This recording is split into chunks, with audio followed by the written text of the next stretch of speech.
کیا والدین اپنی بیٹی کی شادی اس کی مرضی کے بغیر جبرن کر سکتے ہیں؟ ہمارے ملک کے اندر ہر سال ہزاروں خواتین کی شادی اس کے خاندان والے زبردستی اس کی مرضی کے بغیر کر دیتے ہیں۔ ایسی خاتون کے پاس کیا یہ قانونی اختیار ہے کہ اس جبرن شادی کو ختم کر سکے؟ کیا اس خاتون کے پاس یہ اختیار ہے کہ ان تمام لوگوں پہ جو اسے مجبور کرتے ہیں، جو اسے فورس کرتے ہیں کہ وہ اپنی مرضی کے بغیر کسی شخص سے شادی کرے، ان کے خلاف کوئی قانونی کارروائی کر سکے؟ یہ یاد رکھیے کہ آئین پاکستان کے اندر ہر شہری کو باسمیت کسی خاتون کو یہ مکمل اختیار دیتا ہے کہ وہ اپنی لائف، لبرٹی اور ڈگنیٹی کو پروٹیکٹ کرے، اور اسی بابت ہمارے ملک کے اندر بہت سارے مختلف قوانین بنا دیے گئے، جن قوانین کا پرپس ایک ایسی خاتون کو تحفظ دینا ہے جس کی شادی جبرن کرنے کی کوشش کی جا رہی ہے یا جس کی شادی جبرن کی جا رہی ہے۔ اس کے لیے سب سے پہلے ایک خاتون جس کی شادی زبردستی ہو گئی ہے وہ اس شادی کو ختم کر سکتی ہے، اور اس کے پیچھے جو بنیادی وجہ ہے وہ یہ ہے کہ کیونکہ اس شادی کو کرتے ہوئے جو معاہدہ ہوا اس میں اس کا کوئی کنسنٹ، اس کی کوئی مرضی شامل نہیں تھی، تو ایسی شادی جو ہے وہ فاسد دین کی جاتی ہے، which becomes irregular۔ یعنی اب یہ اس خاتون کے ڈسکریشن میں ہے کہ وہ اس شادی کو چلانا چاہے یا وہ نہ چلانا چاہے، اور اگر وہ اس شادی کو نہ چلانا چاہے تو وہ اس گراؤنڈ کے اوپر کہ وہ فورسڈ میرج تھی، وہ عدالت سے رجوع کر کے اپنی میرج کو خلا کے ذریعے ختم کر سکتے ہیں۔ دوسری طرف اس خاتون کے پاس یہ مکمل اختیار موجود ہے جس کی شادی جبرن کسی شخص سے کرائی جا رہی ہے، وہ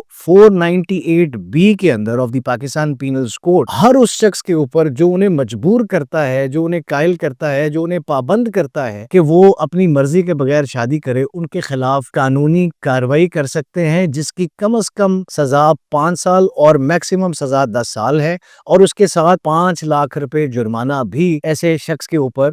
واجب ہوگا جو کسی لڑکی کو پابند کرتا ہے، فورس کرتا ہے کہ وہ اپنی مرضی کے بغیر شادی کرے۔ دوسری طرف ایک اور offense جو کہ 310A of the Pakistan penal code ہے، جو پاکستان میں ایک ایسی پریکٹس جس کے اندر بدلے صلح یا ونی کے تصور کو مد نظر رکھتے ہوئے اپنی بیٹی کی مرضی کے بغیر اس کی شادی جو ہے وہ کسی دوسرے شخص سے کر دیتے ہیں، اس کی سزا 310 PPC میں کور ہو جاتی ہے، جس کے اندر بھی منیمم سزا 3 سال اور میکسیمم سزا 7 سال ہے۔ اور اگر ایسی خاتون یہ چاہے کہ وہ اپنے آپ کو فائنینشلی پروٹیکٹ کرے، ان سے کمپنسیشن سیکھ کرے، تو وہ ایسے والدین یا ایسے خاندان کے لوگ یا ایسے شخص جس سے اس کی جبرن شادی ہوئی، ان کے خلاف کمپنسیشن ڈیمانڈ کرنے کا اختیار بھی رکھتی ہے، اور اس کے لیے اسے عدالت میں سوٹ فار ڈیمیجز فائل کرنا ہوتا ہے، اور جسے عدالت میں اگر وہ فورسڈ میرج کو اسٹیبلش کر دے تو عدالت ایک بھاری بھرکم کمپنسیشن بھی ایسے لوگوں سے لے کر اس خاتون کو دے سکتی ہے۔